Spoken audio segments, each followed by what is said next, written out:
Ya estamos. Les damos la bienvenida a la tercera jornada de psicomotricidad en San Luis, esta vez, este año, de manera virtual. Para comenzar, nos gustaría compartir algo de la historia de la psicomotricidad. La psicomotricidad es una disciplina que ha transitado su propio recorrido histórico y ha desarrollado un cuerpo teórico específico, con autores psicomotricistas que han experimentado la práctica desde hace más de 30 años en Argentina y en el mundo. Esto último permite pensar la práctica psicomotriz de manera crítica y dinámica, ofreciendo recursos y modos particulares de hacer. En la provincia de San Luis, la psicomotricidad ha marcado su presencia en el ámbito terapéutico como también en la educación especial. Desde hace más de 20 años, de la mano de los primeros psicomotricistas en llegar a tierras puntanas, María Herminia Semprino y Sergio Rubén de Estefanis, pioneros en generar espacios para la práctica psicomotriz.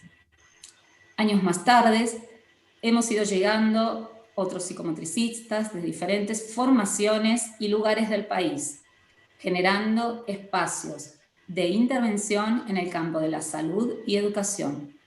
Muchos de ellos hoy formamos parte de la carrera y de la comisión organizadora de esta jornada. Actualmente, la licenciatura en psicomotricidad es una carrera de grado que está vigente en la Universidad Nacional de San Luis desde el año 2018. Es la última carrera creada por la Facultad de Psicología y aprobada por el Consejo Superior. En este corto tiempo se ha podido constatar el interés y la aceptación de la misma no solo por parte de la comunidad universitaria puntana, sino también a nivel nacional. La tercera jornada de psicomotricidad en San Luis viene a enarbolar el valioso trabajo de la difusión y acompañamiento académico de la carrera, pero también de la profesión como psicomotricistas. Rol profesional que va tomando relevancia en el ámbito de la sociocomunitario, en la salud y en la educación.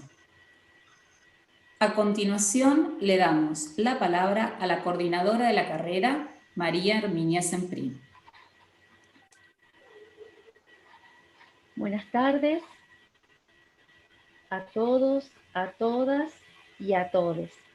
Es una gran alegría para la comunidad educativa de nuestra carrera, estudiantes y profesores, poder realizar las terceras jornadas de psicomotricidad en San Luis, con la participación de tantas personas de diferentes puntos de nuestra provincia, del país y también de países vecinos. Tenemos compañeros de Bolivia y de Uruguay. Sabemos que también nos acompañan grandes referentes de nuestra disciplina, sumamente honrados con su presencia. Nos estamos construyendo y les necesitamos. El contexto actual nos encuentra como psicomotricistas y como docentes de la carrera en un marco de reflexión que nos permite resonar socialmente en caminos de transformación. Repensar los cuerpos y las infancias es una necesidad. Es por eso que elegimos como tema de estas jornadas psicomotricidad y perspectiva de género. Como dice nuestra disertante invitada en alguno de sus escritos, la formación implica trabajar con la otredad, y alojar lo que viene del otro no se reduce a ser tolerante con el diferente, sino que implica una dimensión ética de la diversidad, una apertura para pensar lo invisibilizado y lo marginal, lo oprimido y la mayoría de las veces olvidados. Para ello será preciso que la alteridad se inscriba en propia corporeidad. El encuentro, la recepción y el reconocimiento de la corporeidad del otro y de lo propio son el hecho formativo mismo. Antes de dar apertura a la disertación, quiero agradecer en nombre de todo el equipo organizador a la Facultad de Psicología, a la señora decana Magíster Claudia Brusasca, a la secretaria académica doctora Marina Fantín, a la secretaria de posgrado licenciada María Florencia Facione y a la secretaria de Extensión, licenciada María Belén Piola, quienes nos acompañaron y permitieron que este encuentro hoy sea una realidad. Bueno, les presento a Mara Legeveris, licenciada en Psicomotricidad, profesora de Educación Física, maestrando en Antropología Social. Es docente de la Universidad Nacional de San Martín, de la Universidad Nacional de La Matanza, de la Universidad de CAESE y de la Universidad Nacional de Buenos Aires. Consultora por América Latina del Instituto Internacional de Planeamiento de la Educación, UNESCO, en Buenos Aires. Miembro fundadora de AUPAS, Asociación Civil Unidas por la Psicomotricidad y las Artes. Integrante del colectivo de psicomotricidad feminista Transfeministas. Ha publicado en el 2013 Niñas jugando, ni tan quietas ni tan activas. En el 2012, el texto Juegos en papel, análisis de la corporeidad en el plano gráfico, en coautoría con Daniel Calmels, y está en proceso de edición su nuevo libro, Ensayo de psicomotricidad y género, las corporeidades en clave feminista. La conferencia de hoy se titula Infancias, corporeidades y géneros. Con ustedes, nuestra querida y respetada Mara Legeveris. Bueno, buenas noches, buenas tardes.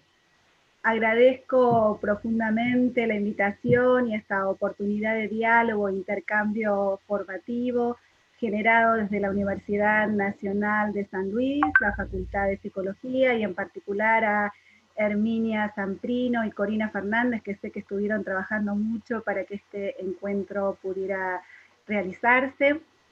Me entusiasma mucho poder dirigirme en estos momentos tan complejos a los estudiantes, a los docentes. Entiendo que luego de mi exposición vamos a tener un momento para poder intercambiar por chat, preguntas y reflexiones, y que esta disertación va a estar grabada, así que bueno, cualquier cosa va a poder también ser reescuchada de algún modo. Considero que incluir de algún modo la perspectiva de género al campo de la psicomotricidad no solo es un ingrediente formativo más, como decía Corina, sino un hecho de imprescindible necesidad que incluye a nuestro posicionamiento ético, también corporal, teórico y práctico. La centralidad que cobra hoy en este contexto de pandemia pensar los nuevos aconteceres y sufrimientos de las corporeidades suponen también desafíos y acciones concretas para acompañar a las niñeces y las expresiones de sus manifestaciones corporales que sabemos se encuentran en este momento restringidas o al menos atenuadas de posibilidad de acción e interacción extrafamiliar. Me interesaba poder comenzar por justamente estos impulsos éticos que nos llevan a pensar la psicomotricidad desde una perspectiva de género y de derechos humanos, lo que para mí es suponer poder analizar las relaciones que hay entre lo que es la ley, la moral y la ética, para luego poder situarme en este tema que nos convoca, que es infancias, corporeidades y género. Para ello voy a aproximarme a reflexionar teóricamente sobre 4 grandes temas que espero poder presentar con claridad, sin acelerarme. Sé que a veces voy muy rápido. Cualquier cosa, Corina, me avisás y voy un poquito más lento. Estos 4 temas tienen que ver con, primero, poder situarnos sobre lo que refiere a la construcción de las manifestaciones corporales y la posibilidad de habitar o deshabitar los géneros desde las infancias, como otros modos de pensar las relaciones entre las corporeidades y las normas o las convenciones sociales. Un segundo punto que me interesaría también poder conversar es sobre la posibilidad de escuchar seriamente el lenguaje lúdico corporal desde las infancias como instancias enunciativas donde se construye el cuerpo y se expresa, sabemos, el deseo de ser y de hacer. Un tercer punto que también quisiera como adentrarme es tocar el lugar que tienen las corporeidades desde que llevan adelante las prácticas de crianza desde una visión ampliada de cuidado. Y quizás por último, poder contar con la necesidad de aproximarnos sensiblemente a las corporeidades como horizontes de esperanza en este contexto complejo por el que estamos atravesando.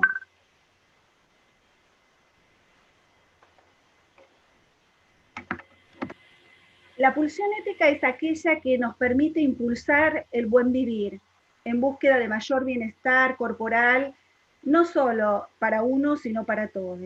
Reflexionando sobre los problemas morales, lo que consideramos que está bien, mal, correcto, incorrecto, pidiendo modificaciones si fuera necesaria a las leyes, que son las que regulan el contrato social, para alcanzar ese reclamo de bienestar.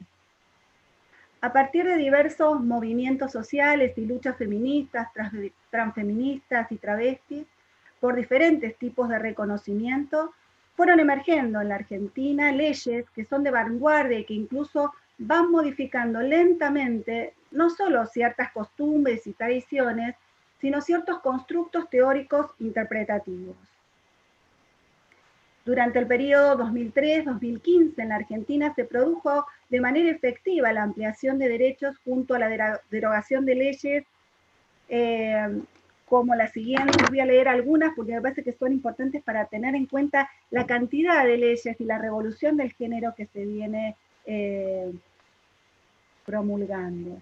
La ley de identidad de género, la ley de matrimonio igualitario, la ley de violencia de género, la ley Brisa, la ley Micaela, bueno, un montón de leyes que en este contexto, digamos, en los últimos tiempos, han permitido abrir la dimensión de pensar estas leyes como instancias de reconocimiento.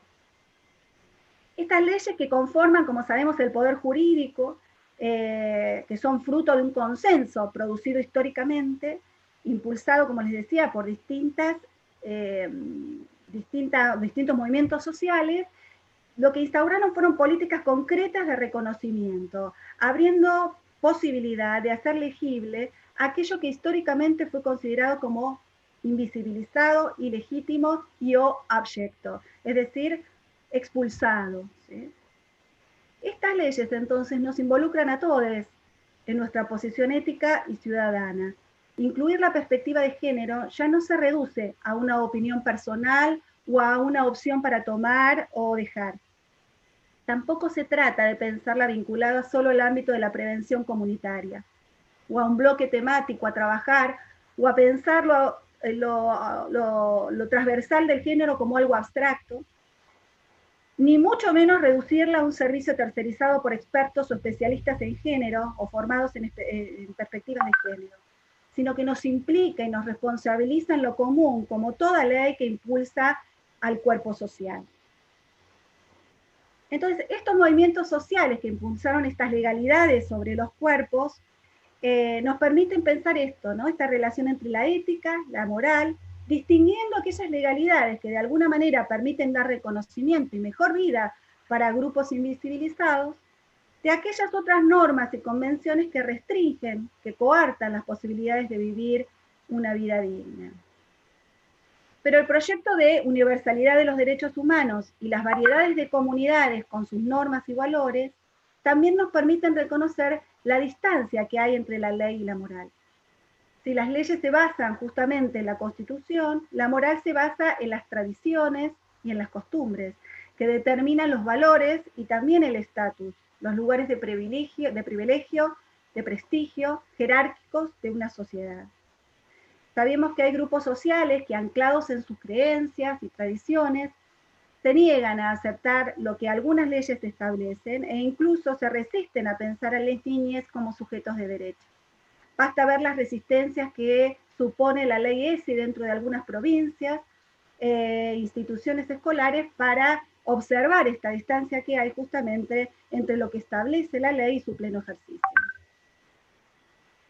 Las leyes no solo tienen como función la de regular o intermediar entre lo que es el Estado y la sociedad civil, procurando, como decíamos, mayores derechos, sino también de crear, es decir, de dar estatus de realidad a grupos sociales invisibilizados, como decíamos, instituyendo su existencia, instalando también nuevas sensibilidades hacia los padecimientos de los otros y permitiendo cambios en la moral vigente. Antes de la promulgación, por ejemplo, de la Ley de Identidad de Género, era casi imposible ponernos a pensar en la existencia de las infancias trans, sin tratar de normatizarlas o, cuando no, patologizarlas, ¿no? Es decir, que la ley lo que nos permite también es darle otro estatuto a esos grupos sociales. Pero por más allá de la ley y de la moral, como les decía, se encuentra también la ética, que es esa actitud, esa pulsión que impulsa acciones, que hacen posible que nos dispongamos sensible y racionalmente críticos, tanto hacia las leyes como las morales.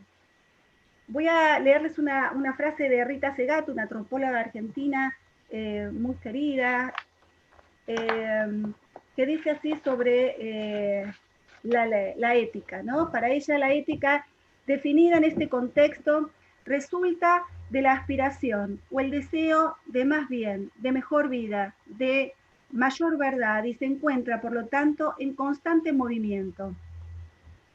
Si la moral y la ley son sustantivas, la ética es pulsional, un impulso vital. Si la moral y la ley son estables, la ética es inquieta. Esa actitud inquieta es la ética, que lejos de ser impulsiva, enlaza los deseos, el pensamiento y la imaginación, proyectando justamente vidas corporales más vivibles y amigables para todos.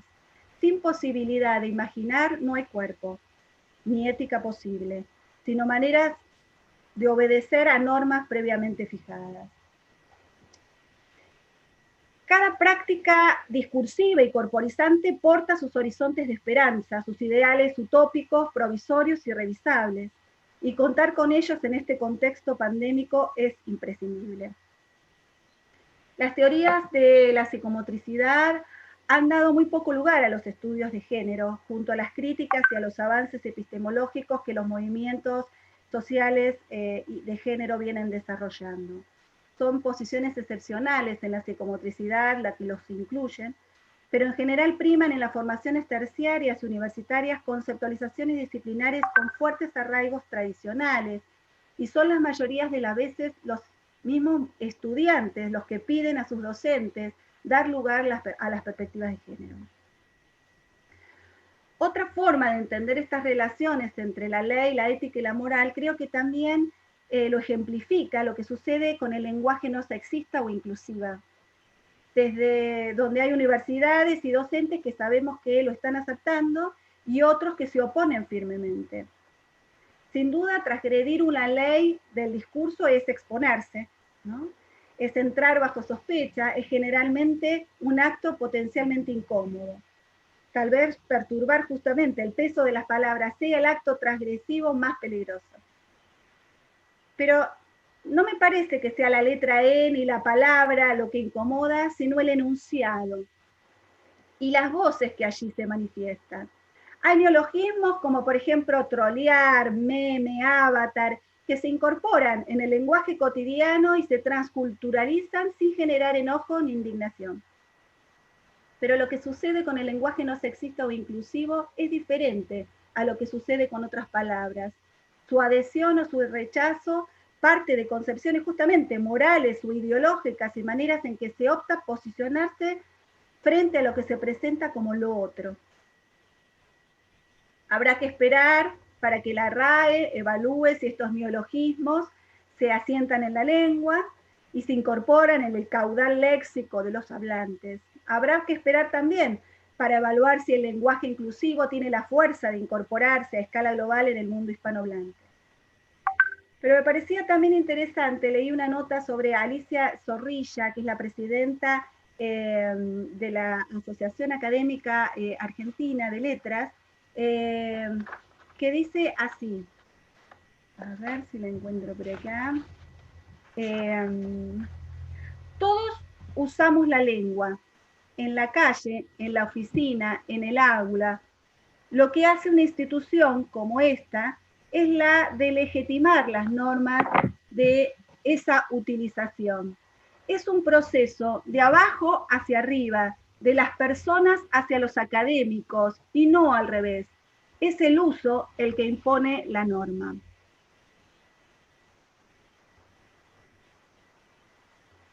a veces pensamos que es al revés, que es de arriba hacia abajo, ¿no? Entonces, analizar un enunciado no es remitirse a una gramática y a un diccionario, sino que implica comprenderlo como un discurso que se mueve y moviliza comunidades lingüísticas y saberes muy diversos. Al mismo tiempo, los discursos tienen valor pragmático, como bien lo explicaron las teorías performáticas de la enunciación, ¿no? Uno de ellos, el primero en hablar de las teorías performáticas, sabemos que fue Austin, ¿no? Un lingüista. Y entonces los actos del aula son declarativos de alguna manera, de compromiso, que buscan abrir una escucha ética sensible, no solo representar al mundo. Por eso tenemos que considerar que la lengua se usa, se mueve, está viva y sus movimientos siguen el de la vida social, política y cultural. Si reconocemos que al mismo tiempo lo que no se nombra no existe, la posibilidad de incluir la letra E no es solo una forma de expresión o una moda, sino un modo de acción política con el que se busca visibilizar, dar reconocimiento y respeto a las subjetividades que no se sienten representadas dentro de los marcos binarios de significación. Y esto me parece importante, ¿no? Por eso el lenguaje no significa solamente, sino que puede desintegrar, ¿sí? Puede desintegrar a aquellos que no reconocen. Tal vez por eso la función más importante y vital del verbo nominar sea existir, justamente existir entre la regla y la excepción. Para una psicomotricidad con perspectiva de género, entonces no nos alcanza pensar al cuerpo como una diferencia subjetiva y subjetivante en la relación con el otro, ni incluso solo pensarla en su forma de expresión diversa y plural, sino que nos presenta como imprescindible incluir el vector de la desigualdad social y de las violencias que se imprimen sobre aquellas posiciones de alteridad constituidas, como decíamos, como lo otro. Las variaciones del género como categoría analítica nos permiten también pensar entonces en las posiciones relativas, no solo entre los hombres y las mujeres, sino entre cualquier grupo de relación de dominación, en que algún grupo social o alguna persona se encuentre en una posición feminizada o subalternizada. Es decir, que los movimientos de género, los movimientos feministas no solo luchan por las mujeres o en la reivindicación de las mujeres, ¿sí? Y entonces las corporeidades, en tanto insignia y distintivo de la identidad, como diría Calmels, entendida como aquella materialidad que nos representa, es interesante pensarla también vinculada a la idea de estatus social, como lugares donde se distribuye el honor, el prestigio, el reconocimiento, pensando cuáles son esas corporeidades que se distinguen, tienen poder por sobre otras que no lo tienen. Sabemos justamente que el estatus corporal y social deriva de los patrones institucionalizados de valor cultural, pero que están estrechamente interrelacionados con las estructuras económicas. Para entender esta vinculación, la perspectiva de género utiliza un concepto que es muy interesante, que es el de intersectorialidad, en el que se ascriben justamente las diferencias, entendiendo que las mismas no solo portan marcas de pertenencia a un colectivo, infancias, mujeres, personas negras, migrantes, clase obrera, discapacidad, sino que nos permiten analizar la hibridez en que se enlazan las desigualdades. Una mujer occidental, blanca, de clase media, no tiene las mismas conflictividades que una mujer pobre, discapacitada, por marcar solo un ejemplo de distinción.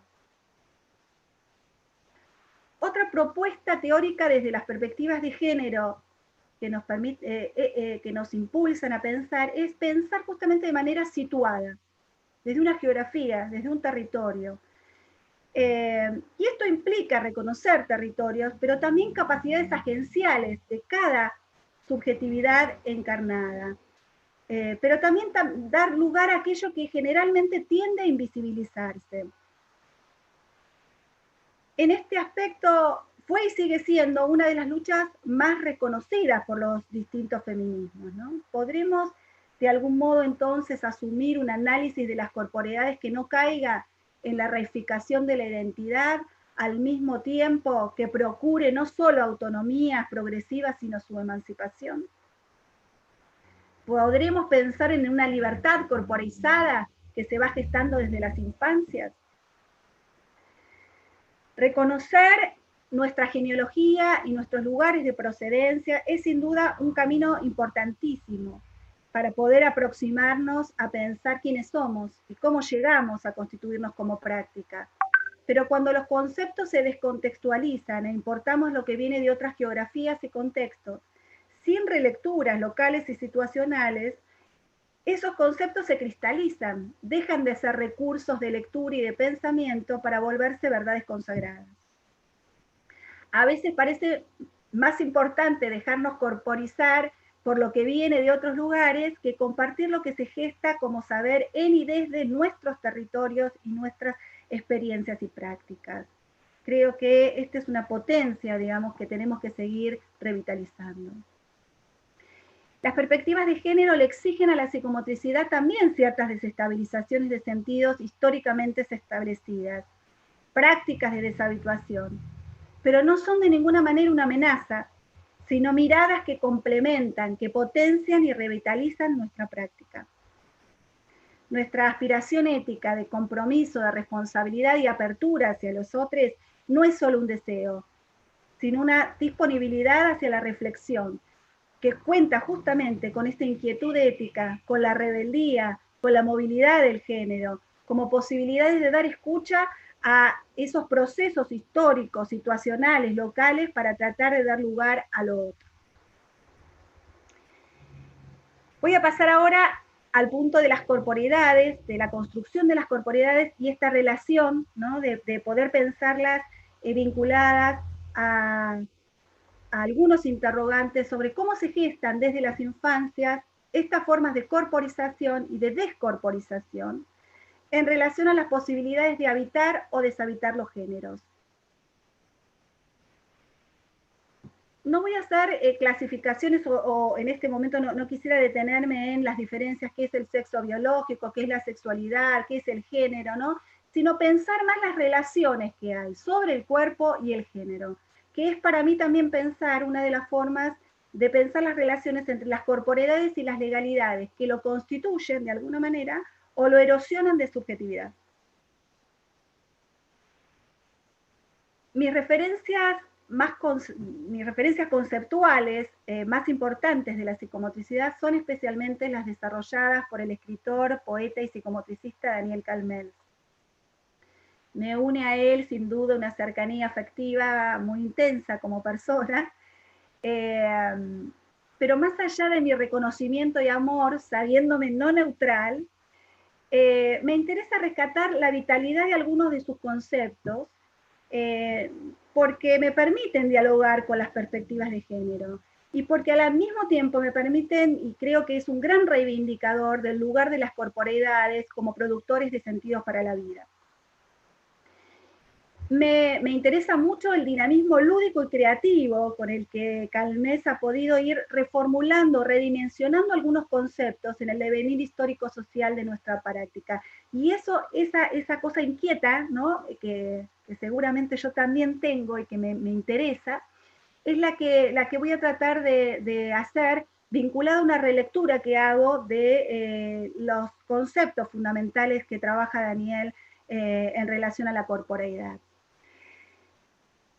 Recordemos que, como dice Deleuze, un concepto no remite a esencias, sino justamente a circunstancias, ¿no? Y cuanto más esencia, más se cristaliza un concepto. Cuanto más estamos pensando en las circunstancias que nos ayudan a leer un fenómeno, un acontecer social histórico, mayor posibilidad o mayor fuerza crítica, política y de libertad también tienen esos conceptos.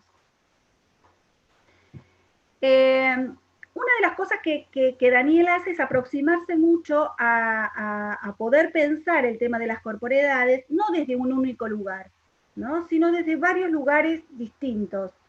Y me parece que esta también es una metodología para poder pensar, y para poder pensar que un concepto se llega justamente, como dice Daniel, por múltiples aproximaciones, y que decir una definición no es decir un concepto, ¿sí? Mucho menos una palabra. Entonces, voy a situar la noción de corporeidad, esta noción que usa Daniel, diferenciada de la noción homogénea, singular y ahistórica de cuerpo. Hay un momento en particular donde deja de usar la palabra cuerpo y empieza a usar la palabra corporeidad, ¿no?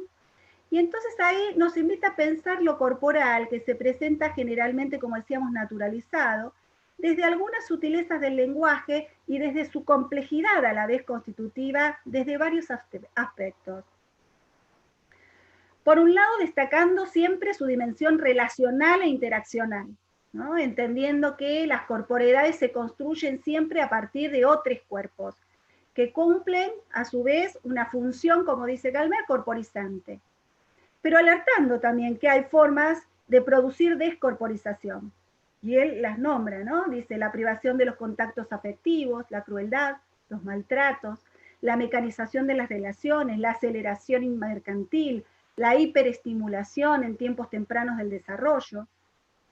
Añado el disciplinamiento y control, el no reconocimiento de los otros, los despojos múltiples, la violencia machista, formas de descorporizarnos. Otro punto para pensar las corporeidades es ubicando, como decíamos, su conformación histórica y contextual, pues es justamente en el devenir histórico, social y específico que emergen las corporeidades. Cada cuerpo porta una historia, no solo personal y familiar, sino social y política. Otro punto para poder señalar es el dinamismo expresivo. La palabra corporeidad nos da un dinamismo expresivo. ¿A través de qué? De las diversas manifestaciones corporales que se ponen en escena. Entonces, no solo circunstancialmente de modos diversos, sino a partir del lugar que ocupamos en una relación. Y entonces ahí nos dice Daniel, no existe una sola voz, ni un solo rostro, sino que lo jugamos de manera diferencial en la función con quién estamos, hacia quién nos dirigimos y suponemos que es o espera el otro de la relación y que el otro a la vez espera de uno mismo, ¿no? Otro punto interesante y que la psicomotricidad y desde varios aspectos no vienen trabajando esta idea de no reducirla al campo orgánico, sino comprendiéndola justamente como una composición integrada al mundo de los afectos y al mundo de la inteligencia. Entonces ahí él en algún momento hace también un pasaje, ¿sí?, nominativo, deja de decir globalidad y empieza a referirse a las dimensiones de la corporeidad, ¿no? Esas que le otorgan de alguna manera cohesión, unidad, sin totalizarlas, nos advierte, ¿no? Y que la corporeidad en sí misma se va transformando en el devenir mismo de su construcción. Dice,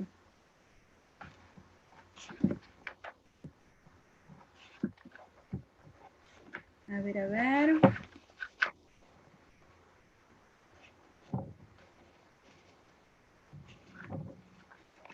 La motricidad se hace instrumental, lo emocional da pie a la conformación de los afectos y el conjunto de las praxias deviene en conocimiento.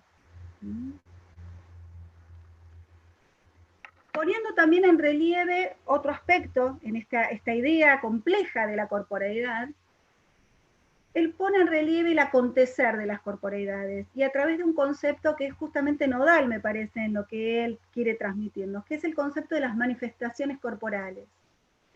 Junto a este pasaje de nominación que él hace de pensar las producciones del cuerpo, que en un momento utilizaba, como aquellas que se desprendían como productos del cuerpo, a poder pensar las manifestaciones del cuerpo, que designan de algún modo un modo particular, situado de existencia, pues como dice Daniel, el cuerpo es en sus manifestaciones, acontece a través de las formas de contacto, de las actitudes posturales, de los gestos expresivos, de los aromas, de las miradas, de las escuchas, de las voces, ¿no?, de las acciones, de las praxias, entre otras manifestaciones corporales.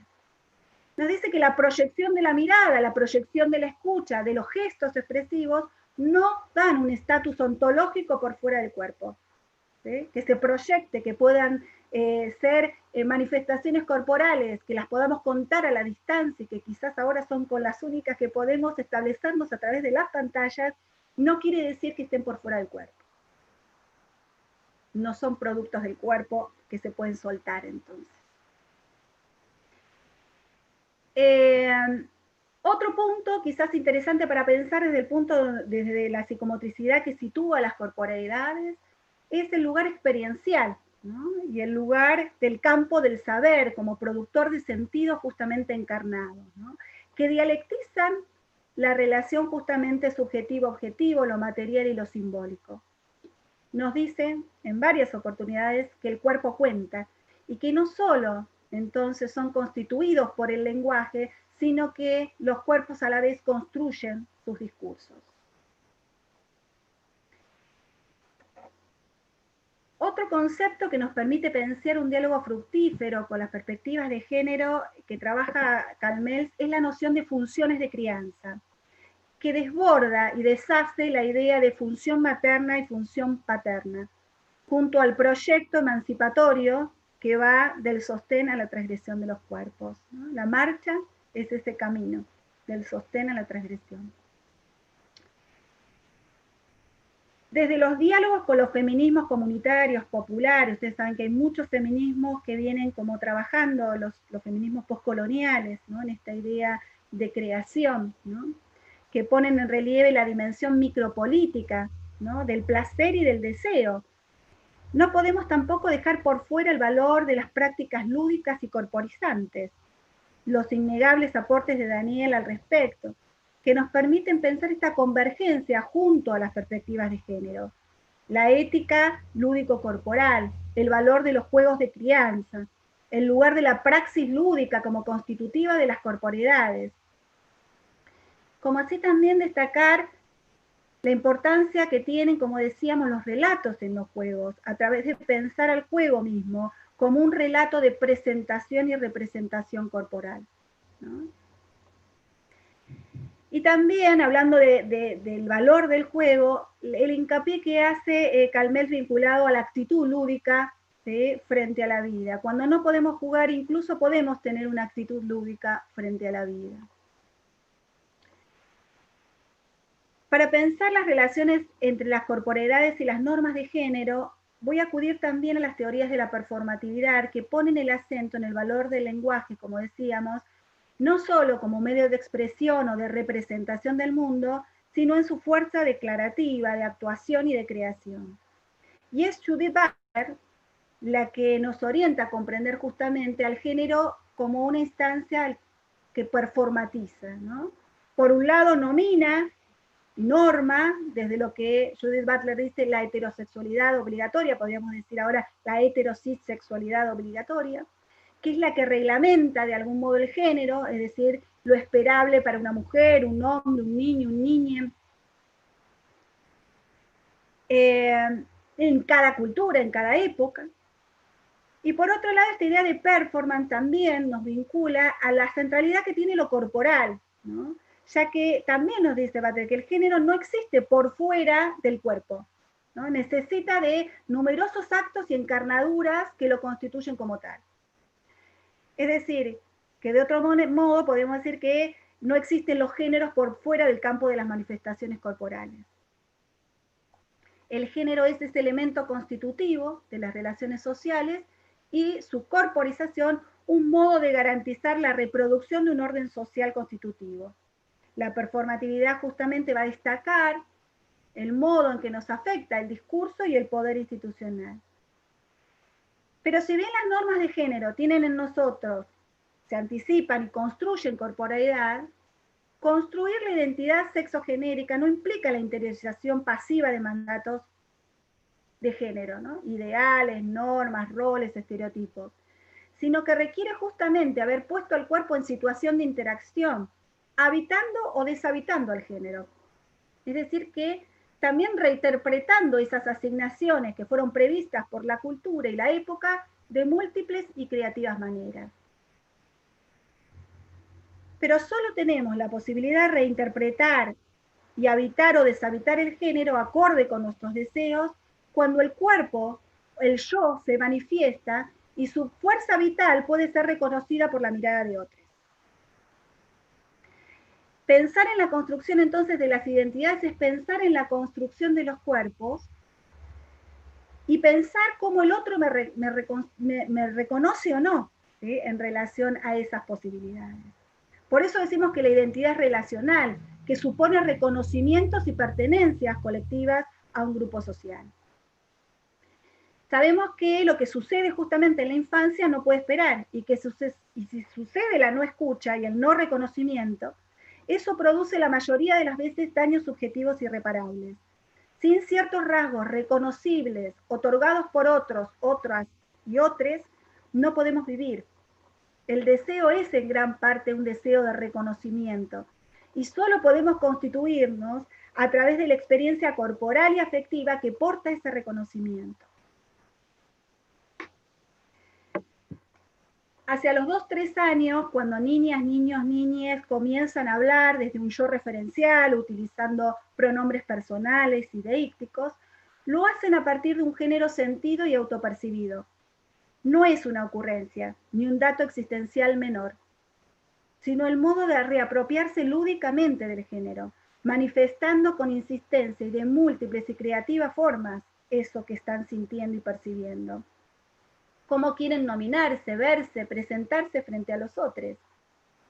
Entonces la imagen que se proyecta en el espejo, ese espejo como objeto otro de devolución, que sabemos no es solo visual, sino en toda su dimensión sensible, posibilita ese establecimiento del sí mismo como lugar del sentimiento de ser uno. Y ese sí mismo se manifiesta corporal y lúdicamente, en consonancia o disonancia frente a los ideales de género provistos por la cultura. Entonces voy a pasar en el tercer punto, que tiene que ver con cómo escuchar en los juegos, ¿no?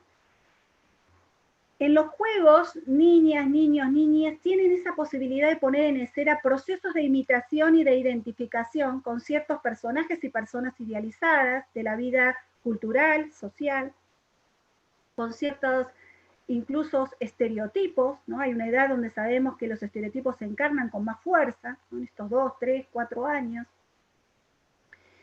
Pero jugar, como decíamos, es una actividad performativa, un modo particular de corporizarse, una micropolítica donde el placer y el deseo se expresan y se encarnan creando mundos ficcionales segurizantes, tan válidos de ser escuchados como aquellos vividos en otros contextos.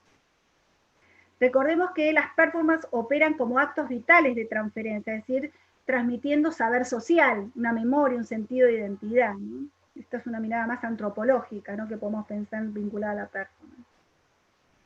Pero entonces pueden pensarse, utilizarse esta idea de juegos como performance como medios para consolidar tradiciones, construir consensos, ordenamientos sobre los cuerpos, como para subvertir órdenes, resistir, transformar o incluso imaginar otras formas de experiencias posibles.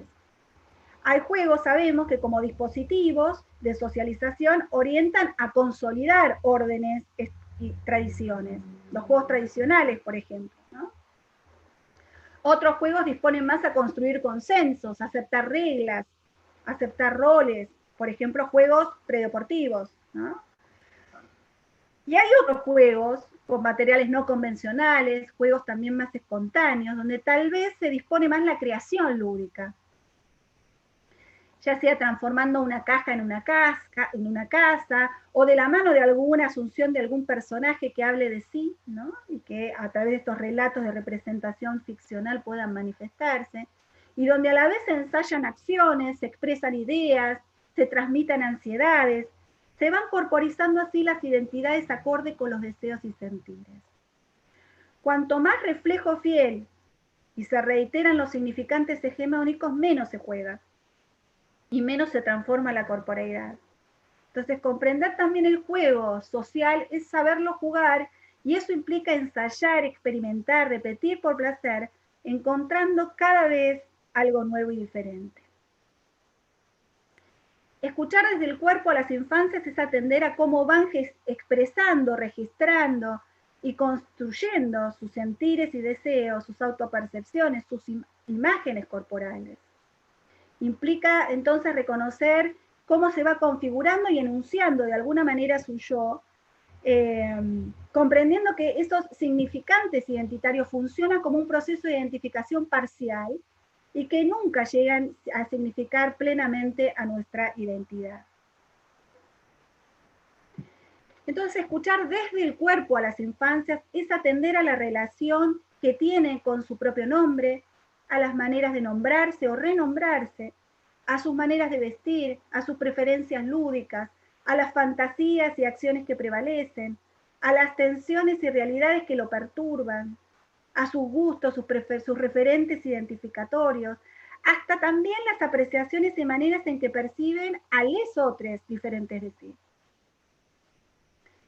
Por todo ello, insistimos en aclarar esto de que el género sentido y corporizado no es el género asignado y que nunca las asignaciones de género se corporizan de manera literal en nuestros cuerpos, aunque asumamos estereotipos pasibles de reconocer en torno a lo femenino, masculino, hegemónico, atribuido seguramente en nuestros contextos de socialización. Por todo esto decimos que así como hay normas, convenciones culturales que habilitan las funciones del cuerpo, hay otras normas que restringen posibilidades de corporización, que oprimen al cuerpo. Por ello, habitar o deshabitar el género es preguntarse por el modo en que esas normas conviven en nosotros y nos permiten o no jugar desde el lugar que deseamos hacerlo. Este es el proceso de autodeterminación y afirmación identitaria que muchas niñas y adolescentes se atreven a encarar, autorizándose a reclamar derechos de autonomía y transformación sobre los propios cuerpos. Esta reapropiación genérica es una relectura que nunca es exacta, que puede expresarse en modos hiperbólicos o discrepantes de género, que disputa la hegemonía de los discursos institucionales, incluidos los parentales. Entonces tienen las corporeidades una relación paradojal con las legalidades. Dice Butler justamente, el yo que se encuentra constituido por normas y que depende de alguna manera de ellas, aspira también a vivir con ellas, a vivir de manera que tenga con ella una relación crítica y transformadora. Las legalidades propias de cada comunidad discursiva no se incorporan de un modo abstracto o racional, sino que, como decíamos, es por vía corporal que se incorporan. Los significantes tienen una materialidad que puede verse reflejada a través de lo que Pierre Bourdieu, el sociólogo antropólogo, denomina como hábitus, esas disposiciones duraderas en torno a las maneras de percibir, hacer, pensar, ¿no? También a través de las tecnologías del disciplinamiento que decía Foucault, o las tecnologías del género que muchas feministas como Teresa Laurentis señalan. Y también en las relaciones de crianza, a través de las interdicciones que se establecen junto a lo que Calmes denomina como producciones de temporalidad. Rutinas, acciones, juegos, donde el tiempo deja de ser lineal y continuo y se corporizan las alternancias de turno, los tiempos de espera, de acción, donde se ponen en juego las variaciones de las manifestaciones corporales como la escucha, la mirada contemplativa, los sabores, las actitudes posturales receptivas en el diálogo con el otro. Estas legalidades delimitan zonas de intercambio libidinal y afectivo, dando sentido y un orden social también a la vida corporal. Entonces, producciones de temporalidad que, como bien sabemos, se encuentran en peligro en esta sociedad del espectáculo, del consumo y de la aceleración, pues son estas lógicas las que, lejos de corporizar, descorporizan. En esta pandemia, el uso intensivo y masivo de las pantallas, junto al imaginario del progreso y necesidad vital de interconectividad, se reconfigura y aprovecha al extremo el poder colonialista capitalista de las plataformas y empresas digitales. Sin embargo, la tecnocrianza no es posible de ser desarrollada en niños o niñas que se encuentran en proceso de constitución subjetiva, porque las tecnologías de la información y de la comunicación no pueden de ningún modo cumplir una función corporizante. Y entonces la crianza no ocurre, podemos pensar, ni de cualquier forma, ni en cualquier circunstancia. Y por supuesto no puede darse sin un trabajo afectivo e interpersonal de corporización. No permite la crianza una simple sustitución por producción de mercado. Las tareas de reproducción de la vida son justamente las que no pueden desarrollarse a través de las pantallas, porque necesitan de la puesta material efectiva y afectiva del cuerpo. No existe el cuidado descorporizado. Entonces nos interesa poner por un lado de relieve esta clásica distinción entre cuerpo y organismo, que sabemos es solidaria a la oposición y evolución de lo que se llama evolución de naturaleza y cultura. Y a diferencia de esto, podemos pensar las maneras en que se hibridizan y manifiestan de modos variables, como decíamos, las reapropiaciones del género, las reapropiaciones de lo masculino, de lo femenino, en cada subjetividad corporizada. La bipartición naturaleza-cultura matriz del pensamiento occidental moderno y colonial no nos permitió pensar desde las potencias, las liminalidades, las fronteras, las indefiniciones, los mestizajes, las hibrideces, las composiciones rizomáticas de las corporeidades. Ese pensamiento occidental fue el que trazó jerarquías, la razón por sobre el cuerpo, el hombre por sobre la mujer, lo blanco por sobre lo negro, ¿no? Lo uno por sobre lo múltiple, lo real por sobre lo ficcional, lo humano por sobre lo no humano, complejamente definidos en términos etnocéntricos. Desde otra perspectiva podemos decir que existe una relación entre naturaleza y cultura, no de progresión ni de oposición, sino en términos de variaciones y multiplicidades. Desde aquí es que podemos pensar las identidades sexogenéricas vinculadas a las ideas de variabilidad del género, destacando que no solo existen solo dos sexogéneros, sino tantos como personas existen.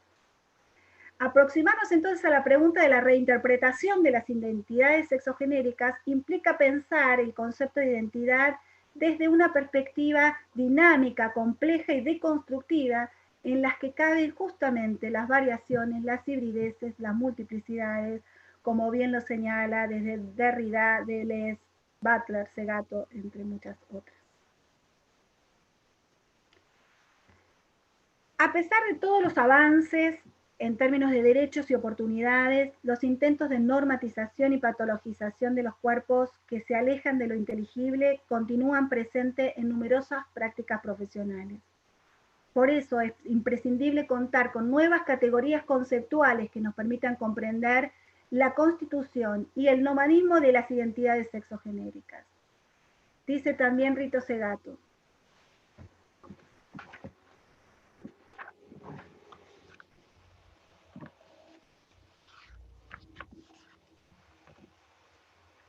cuanto más énfasis pongamos en los significantes expresivos del tránsito y de la movilidad del género, más próximos estaremos de un mundo capaz de trascender la prehistoria patriarcal. Entonces, lo extraño, lo raro, lo torcido, ya sea por saturación o por exceso, no es solo el comienzo del ocaso de los normales, como diría Nietzsche, sino que también, como lo expresan muy bien las teorías Kerr, las teorías Cripp, son ese modo particular de crítica política y de resistencia frente a las normas opresivas relativas al género, a la sexualidad y hasta a las diversidades también funcionales, ¿no? Los niños, las niñas que recibimos en consulta psicomotriz, mayoritariamente son los que escapan de las normas.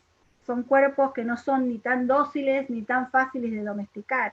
Son los que suelen indisciplinarse, rebelarse, transgredir, estar fuera de lugar, de tiempo, ¿no? Es interesante tomar algo de las teorías Cripp, que son las impulsadas por Max Rauber, que nos señala también que existe, así como existe una heterosexualidad obligatoria, él dice existe una capacidad o integridad corporal que también se supone obligatoria. Es decir, que hay una mirada capacitista, que entiende que se nace con todas las capacidades, que lo natural son las capacidades, y que aquellas subjetividades que de algún modo o circunstancias no las tienen son marginadas, estigmatizadas o incapacitadas por su condición justamente de discapacidad. Desde esta perspectiva, las personas que no pueden acceder a los estándares de capacidad exigidos deberán rehabilitarse, estimularse, pagar para poder conseguir adaptar o recuperar su funcionalidad deficitaria.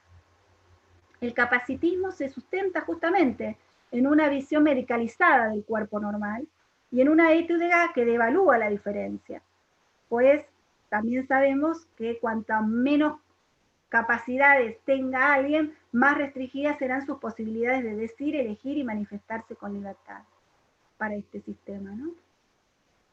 Solidario al sistema capitalista, que se redefine con un marcado interés en regular el campo de la sexualidad y de la sexualidad, ¿no?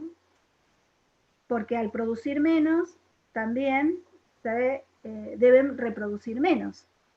Entonces, la infantilización de la discapacidad o su contrapartida, esa idea del impulso sexual desenfrenado, ¿no?, ha sido también las ficciones que propuestas para construir sobre estas sexualidades una deserótica, podríamos pensar, de sus cuerpos.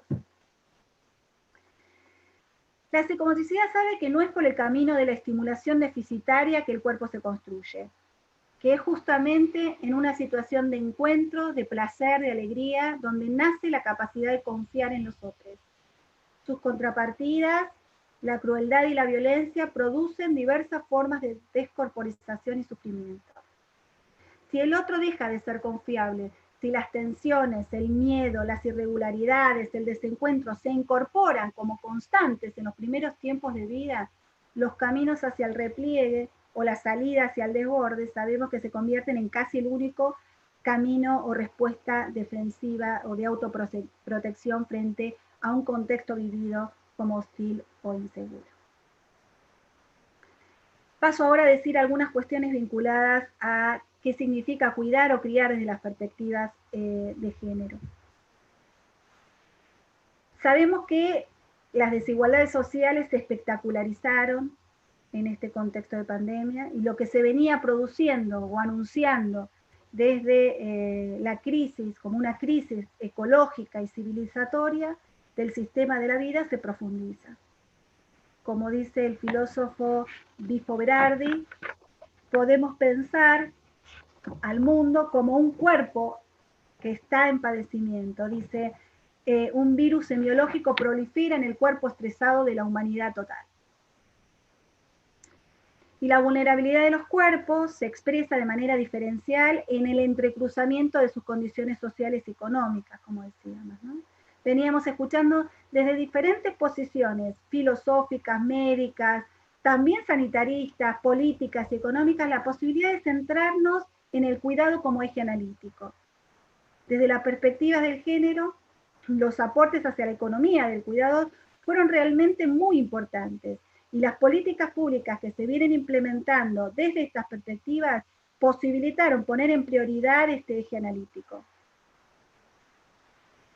También sabemos que la economía de los cuidados es la que en la pandemia se intensifica, ¿no?, que intensifica su trabajo habitual porque no puede detenerse, poniéndose en evidencia que el cuidado no solo está feminizado, sino injustamente distribuido, y que son los cuerpos de los que cuidan, de los que cuidan, las que se exponen no solo con más posibilidad al virus, sino al agotamiento corporal, emocional y afectivo, que lo mismo que esto implica en este contexto.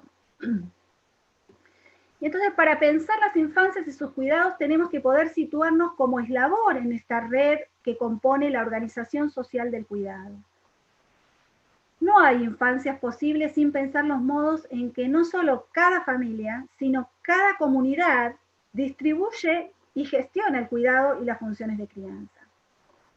Resituar este principio psicomotor que expresa que no hay vida posible sin cuerpos, ni cuerpos sin otros, en este momento de uso intensivo y masivo de pantallas, también propone pensar con prudencia sus usos, espacios y tiempos, especialmente referido al mundo de las infancias, ¿no?, las infancias tempranas, al tiempo que nos permite también resaltar o poner en evidencia las demandas de los feminismos y de los movimientos sociales contra la precariedad de la vida en general.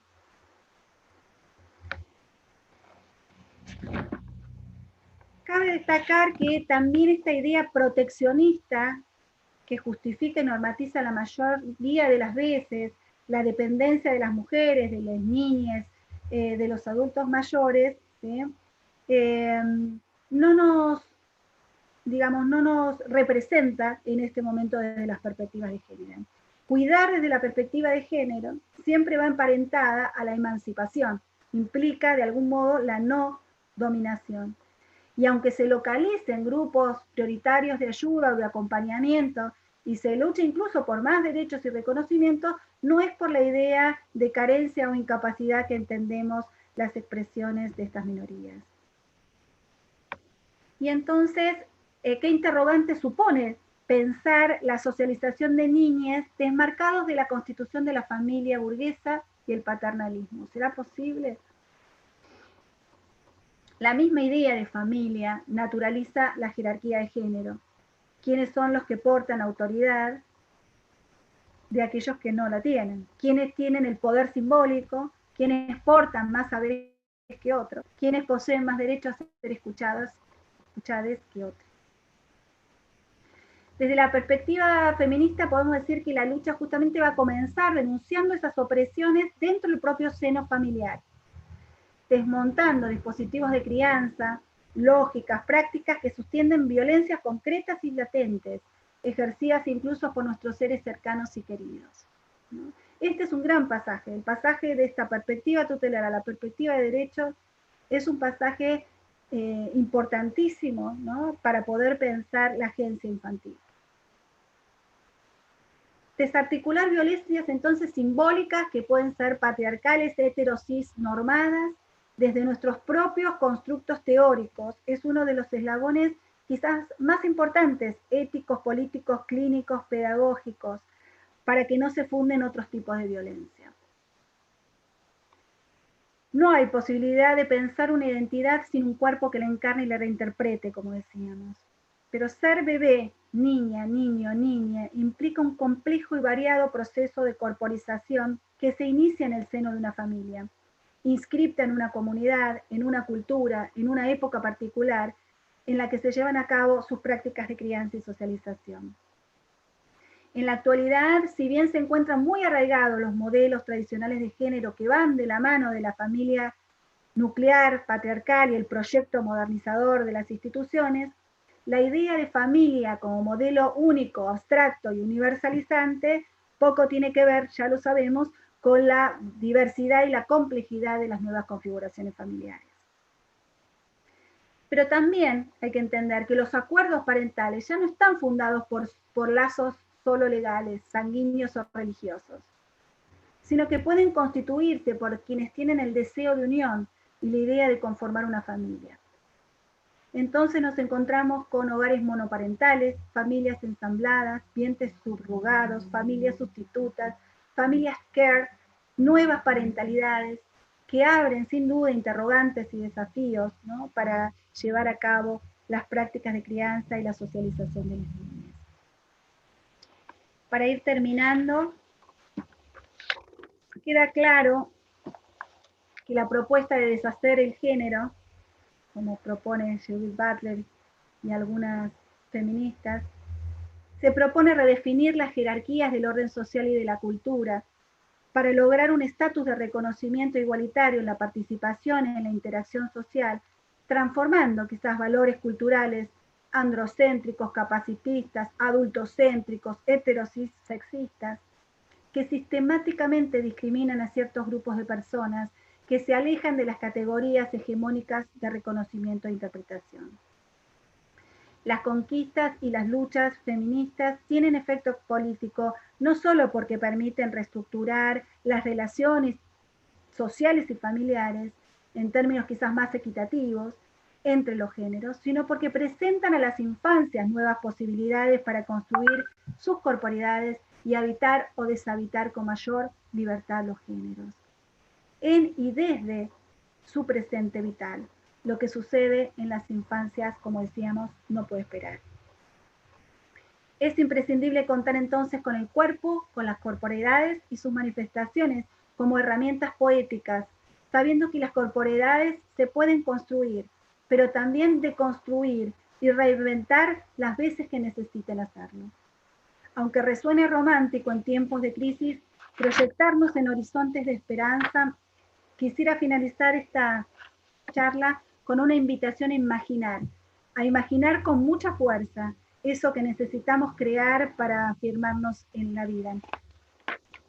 Y voy a leer una poesía de José Saramago, que se llama En la isla a veces habitada, y que por lo menos a mí al releerla me da aliento y me infunda esperanza.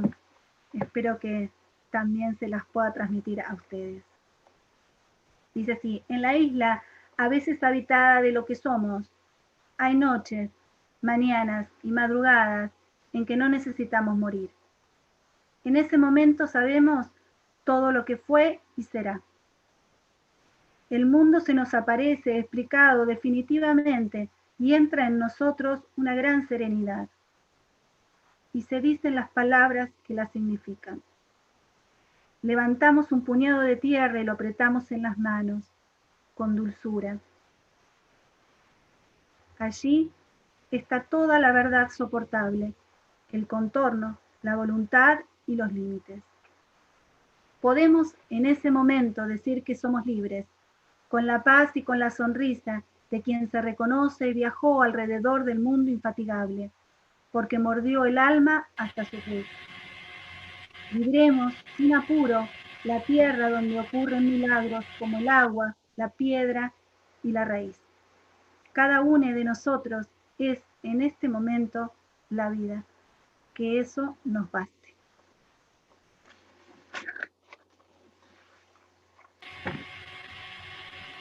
Bien. Bueno, buenísimo. ¿Voy bien con el tiempo? ¿Fui bien? Sí, muy bien. Un placer escucharte.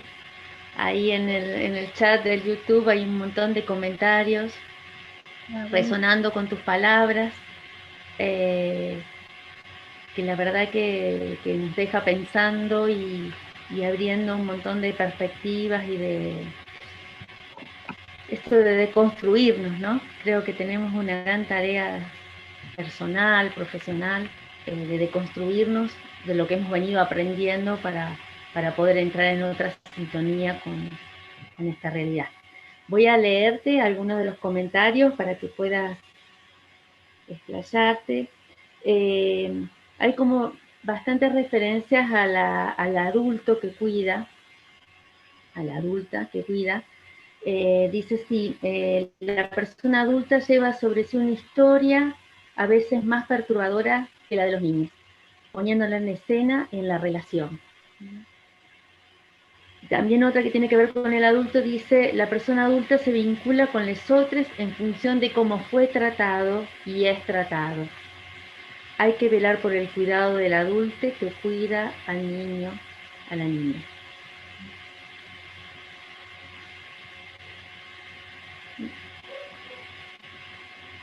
No sé si querés hablar un poco más sobre esto, sobre el cuidado del adulto, que creo que es Coincido, de las adultas. Coincido en esta perspectiva de centrarnos en el cuidado de quienes cuidan, ¿no? Y que en este momento tan complejo que estamos viviendo, ¿no? Cómo pensar este cuidado hacia el interior de los hogares, que sabemos también es donde se producen muchas violencias, donde se producen los maltratos, donde también las mujeres, que son las que cargan la gran parte del trabajo de cuidado, están agotadas. Entonces, esta idea de redistribución del trabajo de cuidado es un modo de seguir pensando, ¿no? Cómo ayudar en esta perspectiva ampliada del cuidado. En la medida que pensemos que somos únicamente las mujeres las que nos encargamos del cuidado o de la crianza, me parece que queda restringida la posibilidad de pensar de manera ampliada esta dimensión. Tenemos que pensar que el cuidado es responsabilidad de la comunidad, del Estado, de las instituciones, y no solo de la mujer o incluso de la familia. Entonces, empezar por esa idea de redistribuir el cuidado de un modo diferente, ¿sí? Es también pensar esa idea ampliada del cuidado, del valor que tienen las instituciones escolares, del valor que tienen las comunidades, y me parece que son las que en este momento están formando redes, ¿sí?, de ese acompañamiento importantísimo. Bien. Coincido en esto de qué difícil, ¿no?, cuando uno tuvo una historia de maltrato, ¿no?, cuando uno tuvo una historia de descuido, cómo poder cuidar a otro, que creo que era una de las preguntas que bueno, hay posibilidades también de reinterpretar, hay posibilidades también de, en la medida que uno lo puede registrar, en la medida que uno puede localizar algunos puntos de maltrato, algunos puntos de desatención sobre qué ha podido tener, bueno, quizás también tiene otra posibilidad de reescribir otra historia hacia el exterior. Sí, pensaba un poco esto de nosotros como psicomotricistas, también como trabajadores del cuidado, ¿no?, que creo que es un lugar donde también nos tenemos que reposicionar, ¿no?, y en el respeto hacia el otro, que cuida como puede, que cuida de su historia, ¿no?, porque a veces lo primero que intentamos es como juzgar al otro, en vez de poder reconocerlo en su historia y en sus propias necesidades, ¿no?, que es este padre que llega a una consulta, en realidad buscando también él ser cuidado muchas veces, ¿no? Claro. Bien, voy a hallar también algunos comentarios en relación al tema de la familia, que dice, la misma palabra familia en su etiología significa sirviente o esclavo, patrimonio del hombre en aquel entonces. Sí que estamos atravesados por el lenguaje.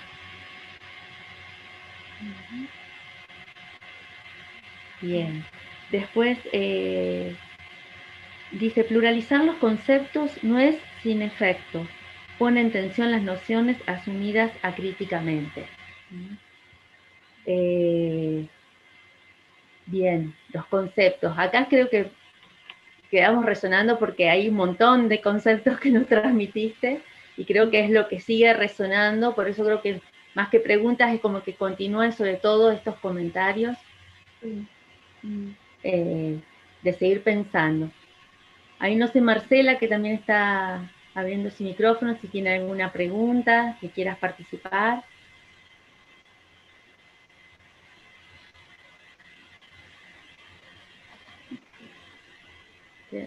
Esperás que te habilito el micrófono.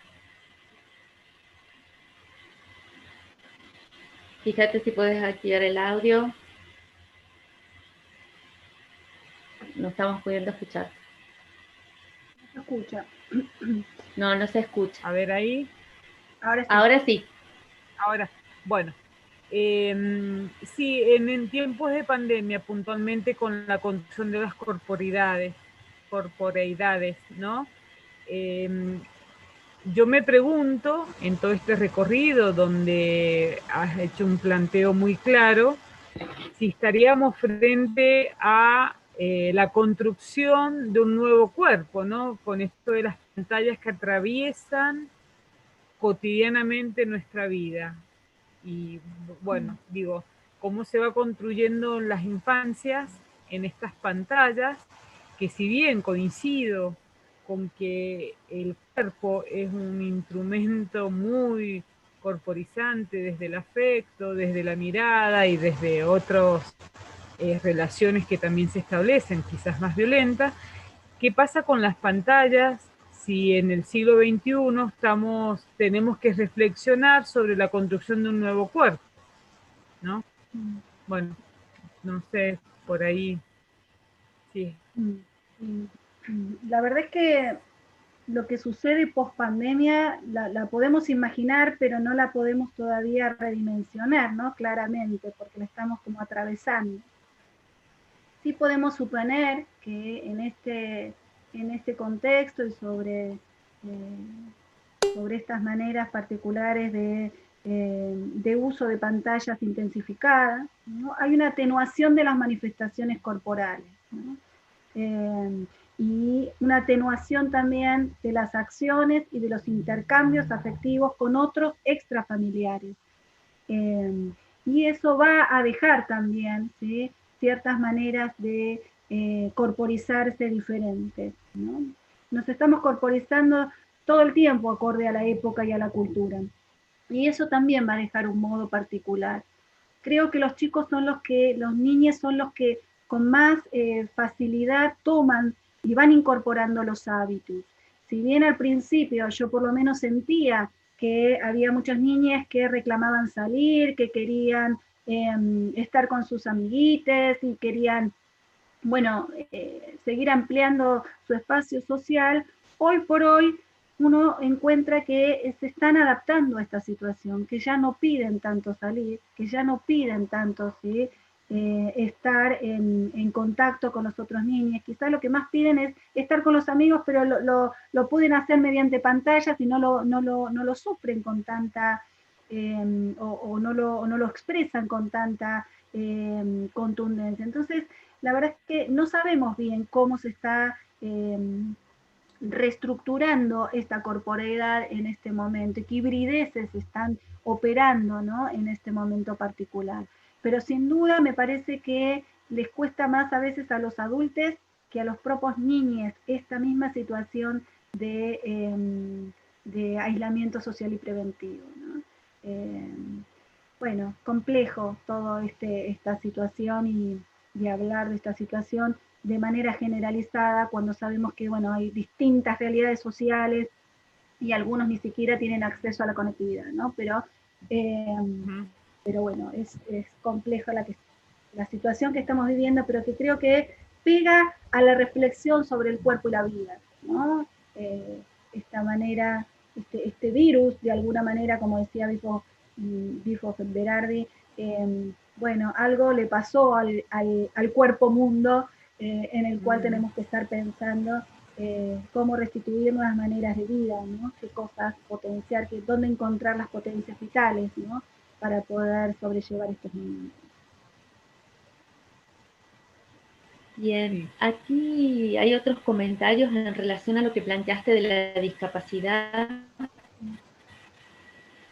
que me parecen como muy interesantes, como siempre estos constructos sociales no dieron una corporización y un derecho a la identidad sexual de estas personas. ¿Podrías agregar algo más? Uno piensa al discapacitado como una persona, o como les decía, como infantil, ¿no?, que no tiene sexualidad, o al revés, ¿no?, la piensa como una sexualidad desbordada, ¿no? Y esas dos posiciones lo que hace justamente es deserotizar sus cuerpos, es no pensar, ¿sí?, en las posibilidades de placer y de deseo que toda persona tiene, ¿sí? Pero claro, desde las miradas capacitistas, ¿sí?, se espera determinados patrones, ¿sí?, y determinadas maneras de normatizar y patologizar. Todo el tiempo está operando esa manera de producir cuerpos desde una mirada capacitada, ¿no? Basta pensar, por ejemplo, en cómo están organizadas las ciudades, cómo están organizadas las calles, ¿no? Cuesta mucho circular en una ciudad portando alguna diversidad funcional vinculada, por ejemplo, a lo motor, ¿no? ¿Por qué? Porque la calle está pensada para ni siquiera el peatón, para el que va en auto, ¿no? Sí, tal cual. Está pensando para el que va en auto. Pensaba, Mara, no sé si puedo, pensaba en cómo desde la intervención, ¿no?, desde la intervención psicomotriz, cómo poder escuchar, ¿no?, cómo poder escuchar y alojar esas diferencias de corporeidades, ¿no?, y cómo poder acompañar, ¿no?, y poder acompañar a esas familias para que puedan escuchar, ¿no? Siendo que, bueno, hemos sido criados y todos tenemos una historia y hemos sido formados, como vos decías, ¿no?, con un modelo único, ¿no? Y a la hora de la intervención, cómo poder acompañar, escuchar, resignificar esos procesos, ¿no?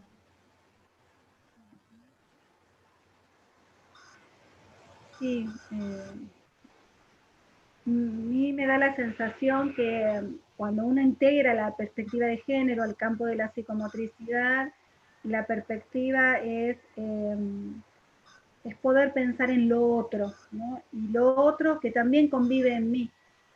Entonces, trabajar sobre las formas jerárquicas que nos habitan, ¿no? Este es el desafío más grande para poder escuchar otras maneras de constitución subjetiva que no son las que incluso los constructos teóricos nos ayudaron a leer. Por eso digo que lo que la perspectiva de género y los movimientos feministas y transfeministas empiezan a invitarnos es a poder revisar esos constructos teóricos con los cuales construimos y nos socializamos a la vez, ¿no? Dos cosas, nos socializamos y a la vez estudiamos eso, ¿no? Y con eso leíamos las situaciones que creíamos acorde a las situaciones que intentábamos ayudar. Ahora eso, lo que tenemos que empezar a reconocer es que portan miradas patriarcales, heterosexistas, heterosis-sexistas, ¿no?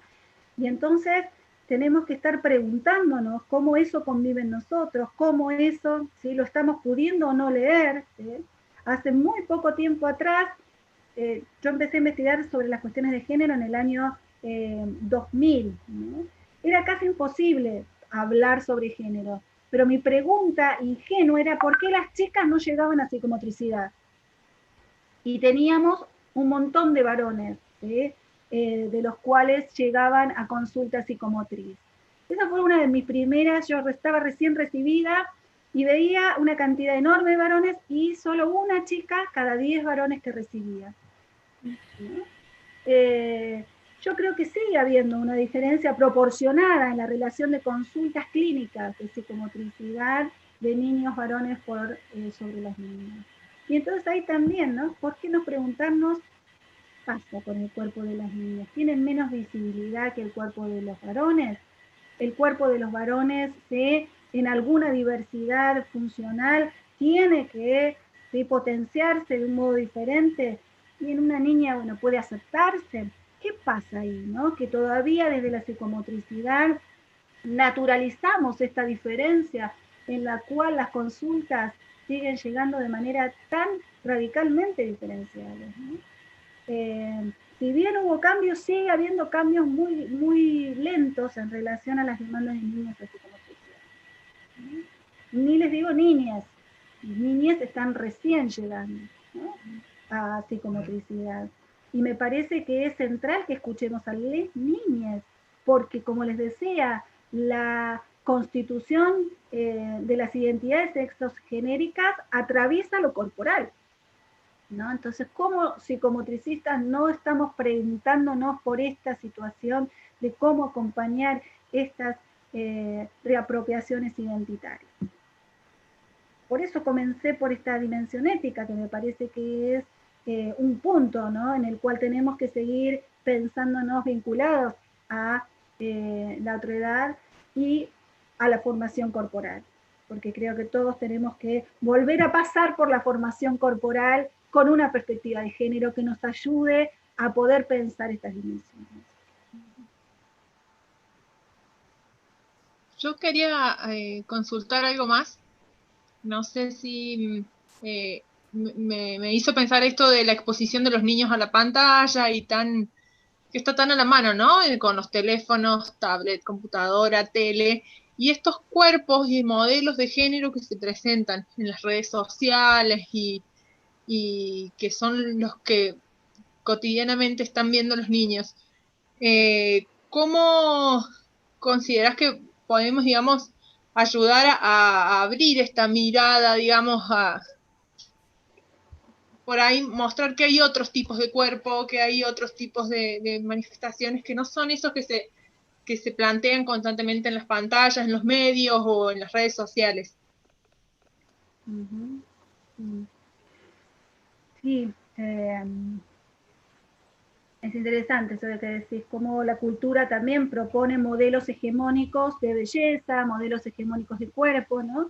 Que está todo el tiempo operando como normatividades o impuestas o ideales, ¿no? Imposibles de alcanzar, ¿no? En relación a la gran mayoría de las niñas. Me da la sensación que con respecto a las pantallas y al uso de las tecnologías, tenemos que pensar claramente en las edades, ¿no? Hay grandes diferencias en lo que sucede a los 2, 3 años, a lo que sucede a los 5, 6 años, a lo que sucede en la pubertad, en lo que sucede en las adolescencias, en lo que sucede en la vida adulta, ¿no? Con instancias, ¿sí?, de procesamiento diferente. Hay muchos niños que tenemos que estar entendiendo que no tienen quizás constituida una corporeidad que les permite comprender la virtualidad. Entonces, eso también es un temón, ¿no? Estamos diciendo sí que es la ventana en este momento al mundo, pero no es una ventana al mundo para todos. Hay muchos que no cuentan con herramientas como para poder entender esta idea de virtualidad, ¿no? Y sabemos lo que nos cuesta acompañar a los niños graves, ¿no?, en esta situación. Entonces, esa pregunta que vos hacés, Ana, tan oportuna, yo la vincularía también en esta interseccionalidad vinculada a la edad, también a la cultura, también, bueno, cuáles son los referentes identitarios de cada cultura, ¿sí? Porque una de las cuestiones que también se ponen en juego acá es el colonialismo, ¿no? Esta mirada colonialista, donde hay determinados rasgos corporales que prevalecen en los medios de comunicación hacia los niños. Y lo que se erosiona justamente es la propia identidad colectiva, los propios ideales que quizás cada comunidad puede tener, ¿no? Entonces ahí, cómo hacer dialogar, ¿sí?, estas imágenes, ¿sí?, que proponen los medios de comunicación, si es que se tienen que consumir de alguna manera, con las imágenes, ¿sí?, que promueven los referentes identitarios de cada comunidad en la cual están situadas estas infancias. Esos referentes tienen esa función corporizante, ¿no? Por eso decíamos que la función corporizante no la cumple la pantalla, sino que la cumple una persona. No puede estar deshumanizada. Y si se deshumaniza, sabemos que tiene riesgos eso. Importantes. Bien, ya nos va quedando un ratito, pero bueno, entre las preguntas que hacía una de las personas que está participando, preguntaba sobre los adolescentes, ¿no? ¿Cómo acompañar a los adolescentes desde esta propuesta de perspectiva de género? Es como muy amplio, pero bueno, por ahí podés aportar. Sí. Bueno, la verdad es que yo no tengo mucho para decir de lo que sucede en las adolescencias en modo general, ¿no? Me cuesta mucho pensar de ese modo. Me es difícil pensar en los adolescentes como instancia homogénea, ¿no?, de categoría. Pero sí, lo que uno podría suponer es que, bueno, hay que seguir generando instancias y bancándose la diferenciación que los adolescentes tienen que seguir jugando con respecto a los adultos, ¿no? Y entonces en esa instancia, ¿cómo hacer para que dentro de la casa convivir con los adolescentes en pelea, ¿no? Porque sabemos que los adolescentes generan batalla de diferenciación, y una de las cuestiones que como mamá de adolescente intento hacer es resistir también a esa batalla, ¿no?, de la mejor manera posible, entendiendo que necesitan pelearse con nosotros, que necesitan, ¿sí?, discutir también con nosotros, y no pensar que eso es algo que está mal, que no corresponde, sino que es una instancia necesaria, ¿sí?, para seguir constituyéndose en la relación. Piensen que no tienen instancias en este momento quizás para salir a pelearse con otros y discutir y argumentar, entonces, bueno, uno está mucho recibiendo estas discusiones con los púberes y los adolescentes, ¿no? Por lo menos hablo de mi caso en particular, no podría decir en general, pero lo que siento es esto, ¿no? O de mis personas cercanas en las cuales se juega las adolescencias. Y también, bueno, qué modos los adolescentes tienen de ir armando comunidad a través de la red. Me parece que para ellos es más fácil eso, ¿no? Ya tienen ese lenguaje incorporado. Y es más, la pregunta va a ser cómo los ayudamos a salir, ¿no? La pregunta va a ser cómo los ayudamos a que puedan tomar las calles, ¿no? E interactuar, ¿no? Y no quedarse en esta pantalla, ¿no?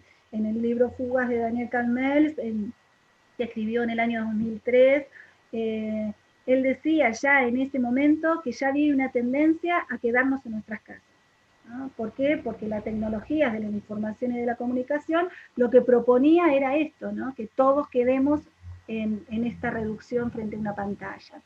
Hoy por hoy nos vemos, nada, con esta obligación ética de quedarnos en nuestras casas como un modo de cuidarnos, pero esto ya venía sucediendo, ¿sí? No es que se impone ahora con el aislamiento social y preventivo. Y esto lo que restringe son vínculos, lo que restringe es la posibilidad de interaccionar y también de accionar. Caminamos menos, corremos menos, habitamos, ¿sí?, la exploración del cuerpo en la acción de un modo diferente. Los sensorios se usan de un modo diferente, ¿no? Daniel dice, a través de la pantalla la mirada es corta, ¿no? La mirada, por más que se proyecte, mi mirada es corta. Si a alguien de ciudad se le pone en el medio del desierto a mirar, dice Daniel, le va a ser muy difícil mirar, porque no estamos acostumbrados a proyectar nuestra mirada, estamos siempre con interposiciones, ¿no? Lo mismo con la escucha, tenemos una escucha, ¿sí?, intermediada por sonidos. Si vamos, por ejemplo, a una selva y escuchamos los sonidos de una selva, quizás nos resultan tormentosos, ¿no?, esos sonidos en una selva. Por eso me parece interesante esta idea de poder pensarnos de manera situada y pensarnos que necesitamos de algún modo y en algún momento, para seguir corporizando, soltar las pantallas.